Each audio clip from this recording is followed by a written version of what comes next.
Greetings pilot and welcome to the breach. We are back in our Terran playthrough and looking at turning cash into a passive income. My Terran playthrough is focused on looking at how Egosoft has changed the mechanics, altering how you earn money. So far it's focused on the early game, but there is some mechanics that have changed that will affect how you make money in the late game as well. Here is a solar power plant in Second Contact that I've already built, but we'll get back to this later on. It is fully operational and it'll be working in the background for us. During the 2 hours I'd set aside for recording, I did get lucky and I managed to get a ship to Bale. I will be keeping it and I'm looking forward to flying it around in a later episode. To start off today's episode, I'm going to show you what resources we have at the present. Here is an overview of the map showing the core systems that we've explored so far. As you can see, no split or boron sectors at the moment. Here is our deployed solar power plant in Second Contact 2.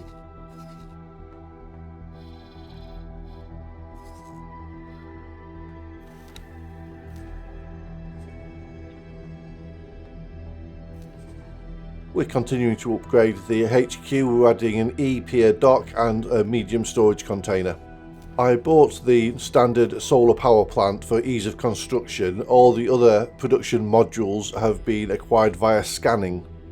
It looks like the construction's just waiting on hull parts, but I've got my builder transporter working on that at the moment. I have a trader attached to the HQ which allows me to sell the E-cells for the best value, but also buy required components for my research. I avoid the research projects that need Davidium early on. I could mine it, but I find that you swim in it later on, so I'll wait until that point in my playthrough. Today we're in Trinity Sanctum III. It's controlled by the god realm of the Paranid. Unfortunately, we do not have a very good standing with them. And I want to change that because I want to build stations and have access to capital class equipment for my Odysseus Vanguard. I want to be able to buy the main weapon batteries and upgrade the large turrets to Paranid plasma. My reputation with the Paranid is so bad at the moment I can't even dock at their stations. To rectify this, we're going to travel to each station, drop a satellite and kill any of the Xenon sympathisers we find lurking around the stations. If we get lucky, we'll pick up some more production module blueprints as well. Scanning the station and dropping a satellite will give us access to the trade data that we might want later on, and killing criminal traffic will directly increase our standing with the Paranid.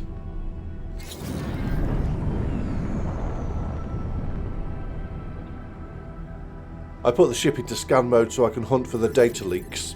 I'm especially interested in data leaks on production modules. These modules are standard across the Commonwealth, and free is so much better than spending millions of credits on them.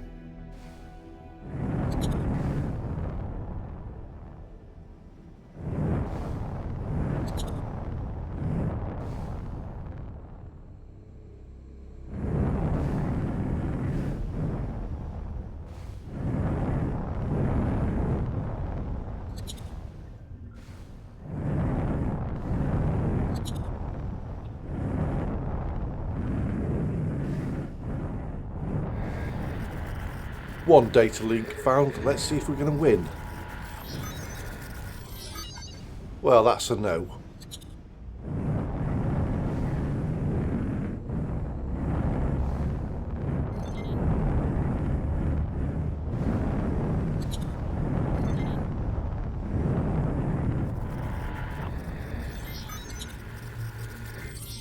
Well, that's a no.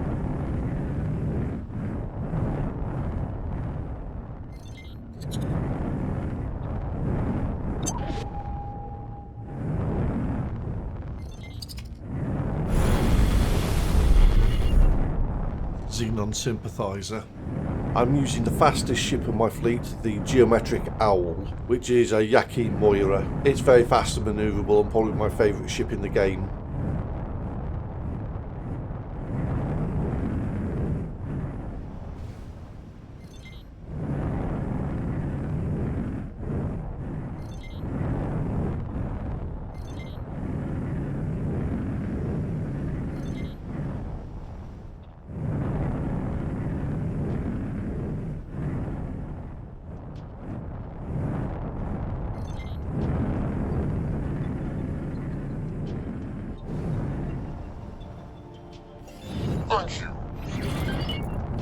And that's how easy it is. Kill illegal traffic and gain standing.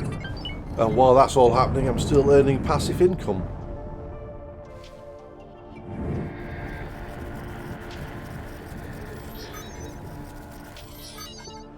Well, that's a no.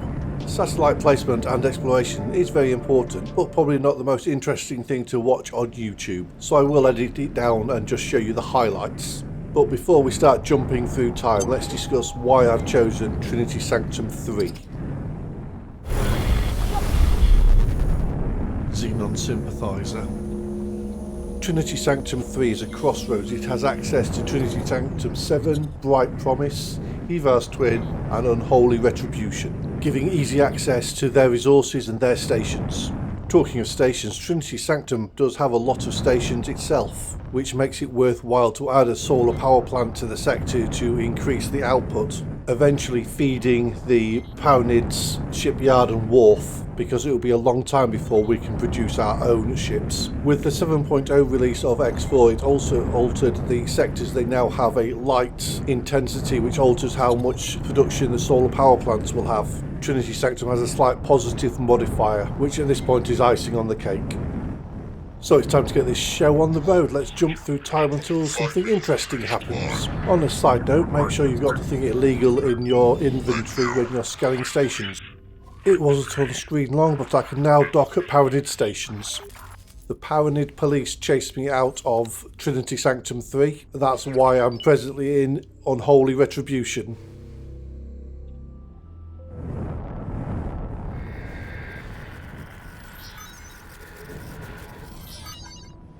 Well, that's a no.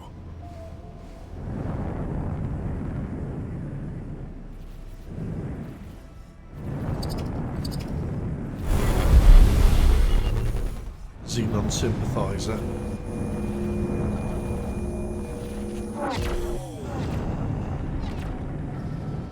Well, we have a pesky Xenon ship that needs to be dealt with. It's a PE, which I can take on solo, but if I can get some assistance from either a station or other ships, it'll make my life a lot easier.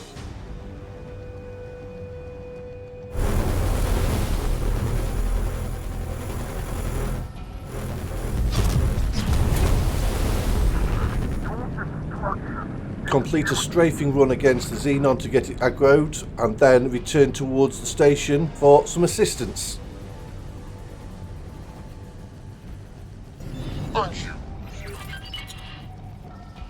Well, that plan didn't work, so I could just go and assist the other ships in destroying it.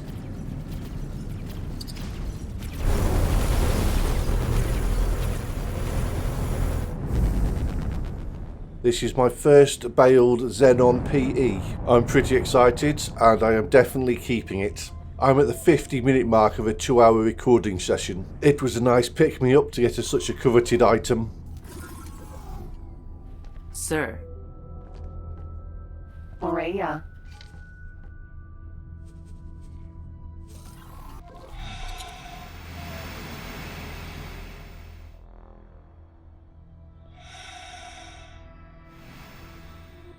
The Xenon PE definitely has some arthropod vibes to it, doesn't it? Less talking and more capturing, I think.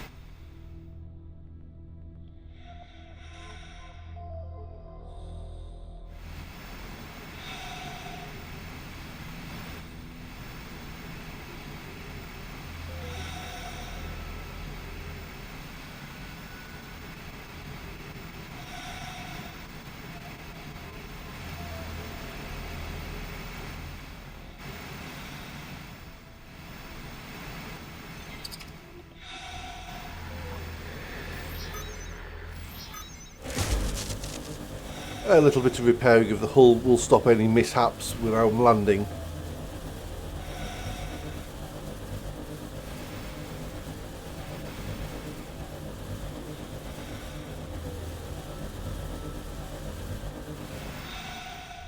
Well, I get to see what the inside of a Xenon ship looks like now.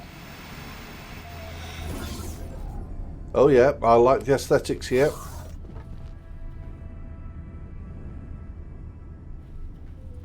PE.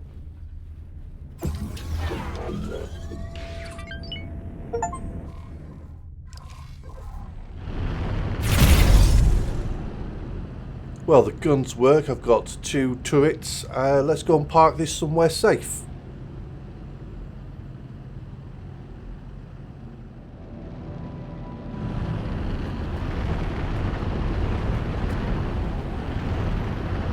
Docking granted.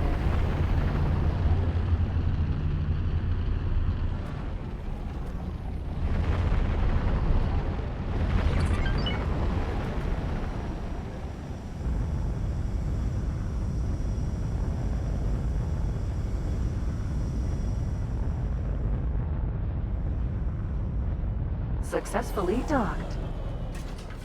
Well, that's my ship safely parked. Let's see what equipment the Xenon ship came with.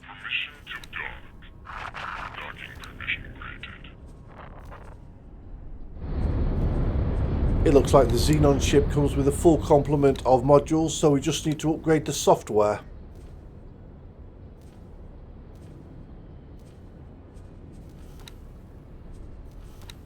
We'll put some crew in it because we might want to order it to a different station.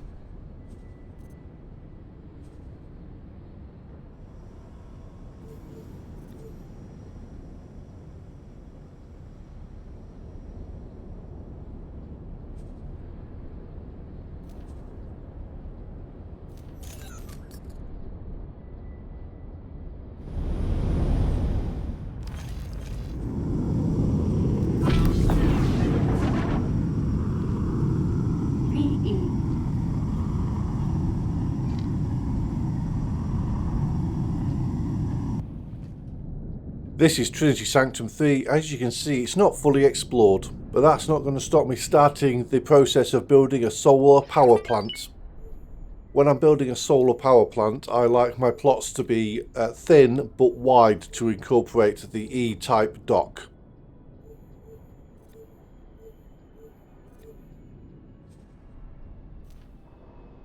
Now that I've decided on the size, I need to choose a location. A cheaper location is good because if you want to expand it, the cost for the plot can rise quite quickly.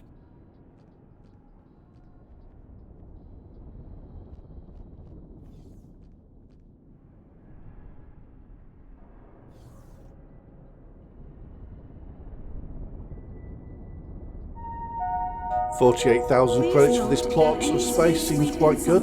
It's very close to the highway, the wharf and the hull parts factory.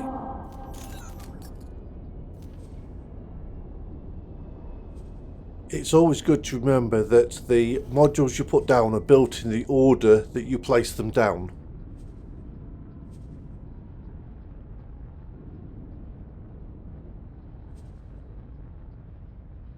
As you can see here, I didn't build the plot of land large enough, so I need to expand.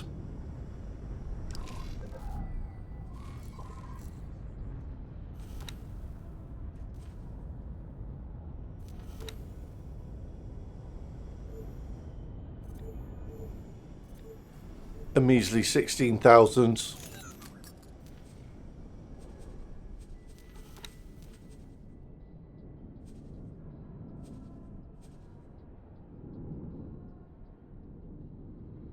And now the E-dock will fit in.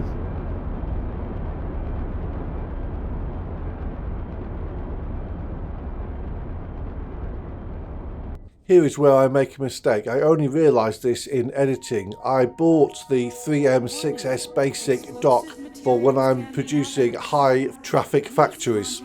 So instead of using that, I placed the 1M6S standard dock instead. I'll have to rectify that later on. Here I should have only built one solar panel, then built a container storage, then built the second solar panel. It would have just improved the speed that the factory started working. Why did I make so many mistakes? Well, I think it's because I'm recording and I'm multitasking about thinking about, am I recording something that's useful for YouTube? That's my excuse and I'm going to stick to it, okay? So if I just hit accept here, it cost me 4.37 million credits to buy all the resources to build the station. I drop the price modifier to 30% and the price becomes 3.38 million.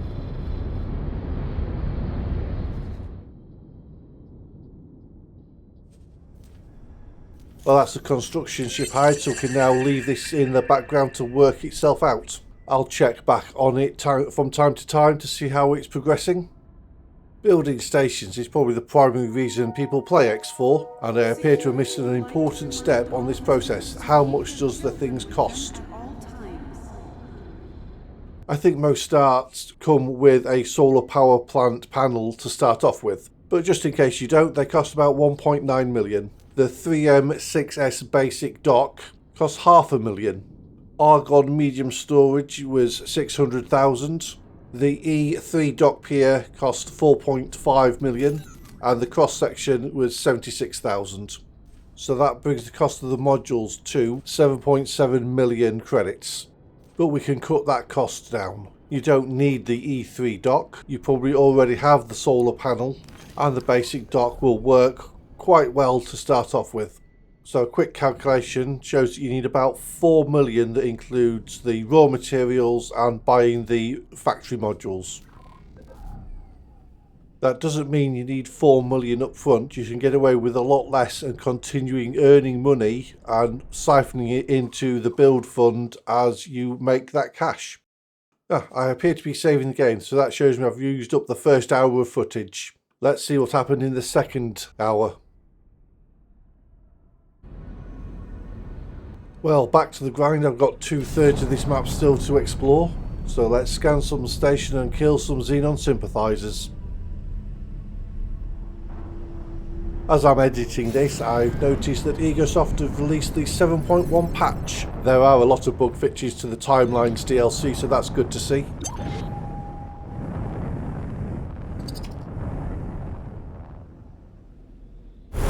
Stop! Xenon sympathiser.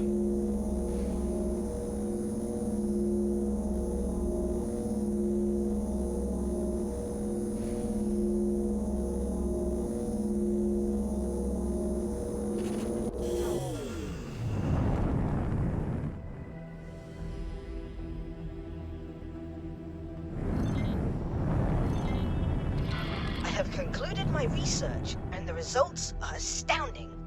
Completing the weapon modification research can be quite taxing on your money reserves, but I feel it's worth it to have the mods available when you need them.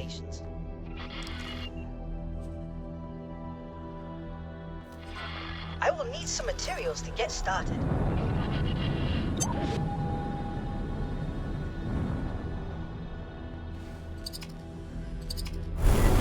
No! Please!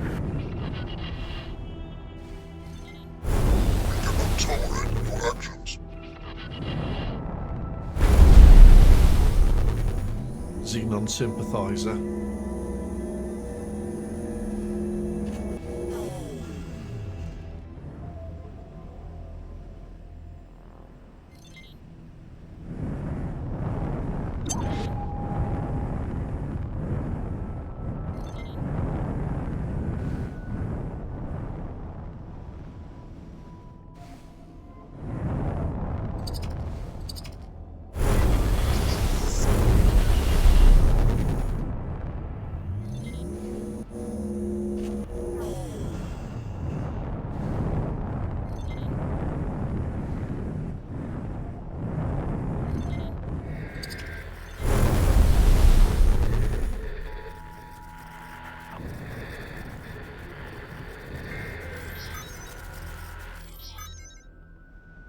An hour and a half in and I get my first blueprint. Nice.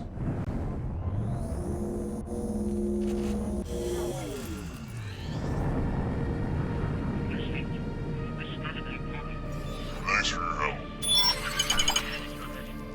Reputation 10 means I've unlocked a lot of new stuff.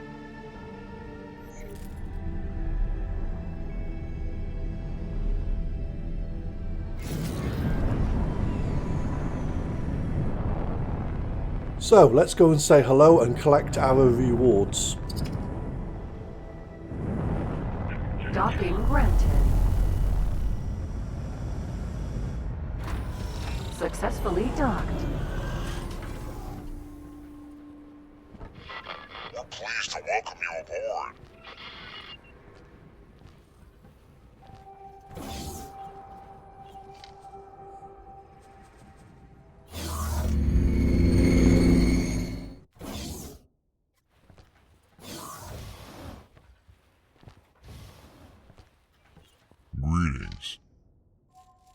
We've been observing you and your activities with some interest. Some have called for you to be recognized. I'm not displeased to present you with a new rank within the great god realm of the Paranid. As with all honors bestowed by the Paranid, this comes with worthy benefits. Should you betray us, you will immediately lose these benefits, and shortly after, your life. As we have judged you worthy, we do not foresee this as a likely possibility. You will henceforth go and enjoy the rewards we have gifted you. There are a number of organizations within our empire that will see our decision as a reason to approach you. With our blessing, you are expected to continue your honorable behavior. May the holy fires burn within you. Safe journey.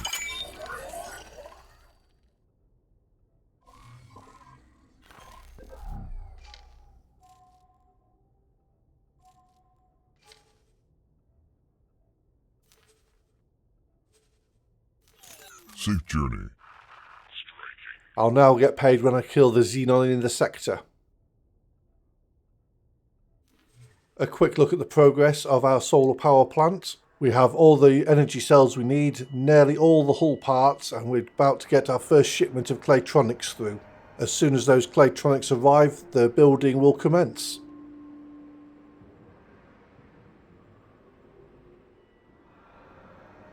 Looking at the player HQ, all the resources have been delivered and now we're on the building stage.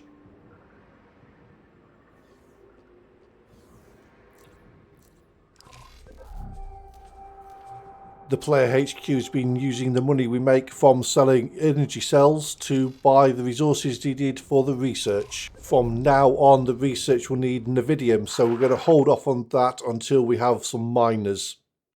Well, I'm saving, so that's the 2 hour of faction grinding completed.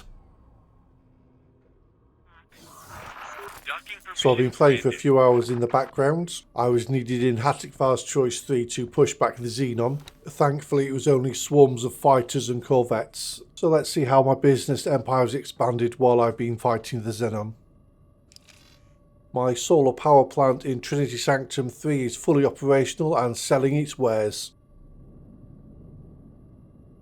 My small business empire is building a reputation, and I also have a regular passive income.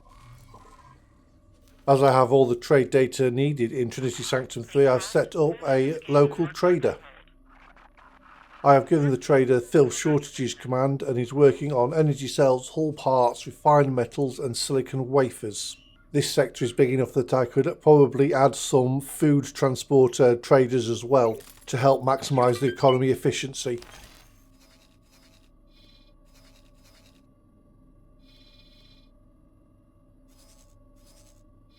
I've added a solar power plant to Silent Witness 1 because this sector is also a crossroads.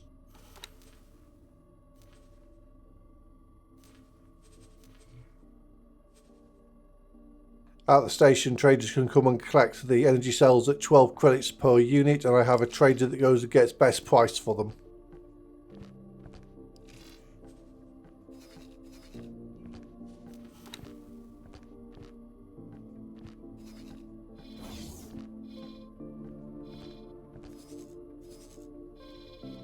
At the start of the episode, I told you I'll be back to the second contact solar power plant. This solar power plant is set up exactly like the others, but unfortunately produces less power because of the sun intensity in this sector. But the plan is for it not to be just a solar power plant. It was never going to be the factory's final form just to be a solar power plant.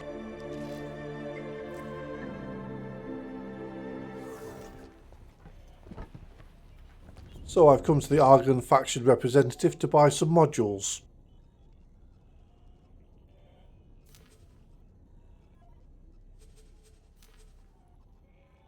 Well, that's embarrassing. I've actually picked them up via scanning without noticing, but free is good. What I was looking for was the solid storage. I have both the large and the medium varieties.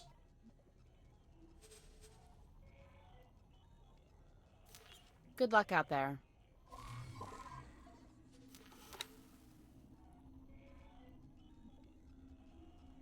So it's time to upgrade the solar power plant in Second Contact to a silicon wafer producer.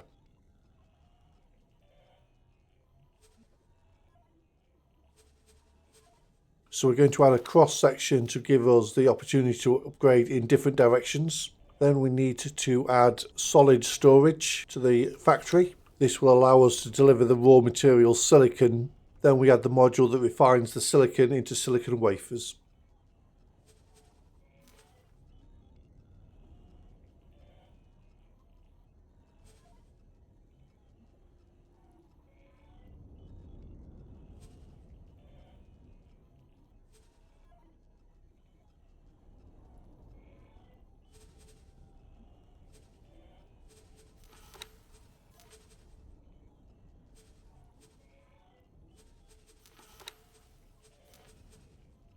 When we tried to add the silicon wafer factory, we realised it overhangs the boundary of our plot.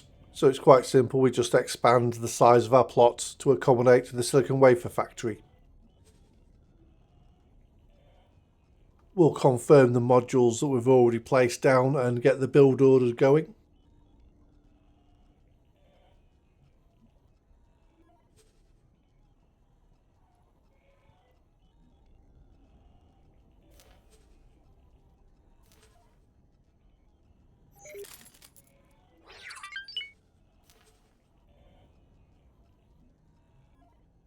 Now that I have some more money coming in, I'm happy to set the prices at 50%.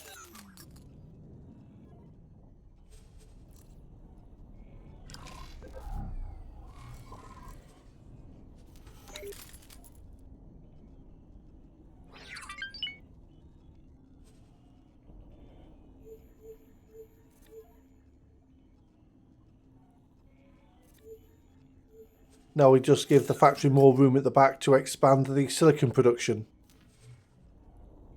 The plan for next episode is mission running for fun and profit. So if you're not subscribed, you could do me a solid and hit the subscribe button to give me that little bit of an endorphin boost.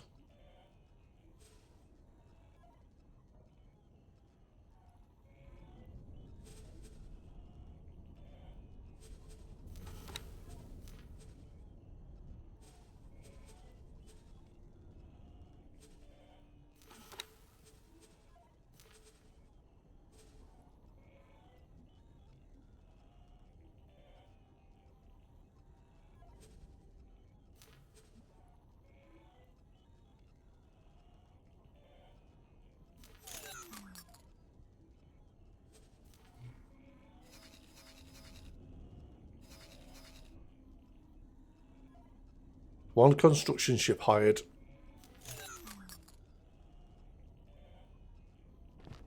Well, that's it for today's episode. Thank you for watching, and as always, I'll see you on the other side.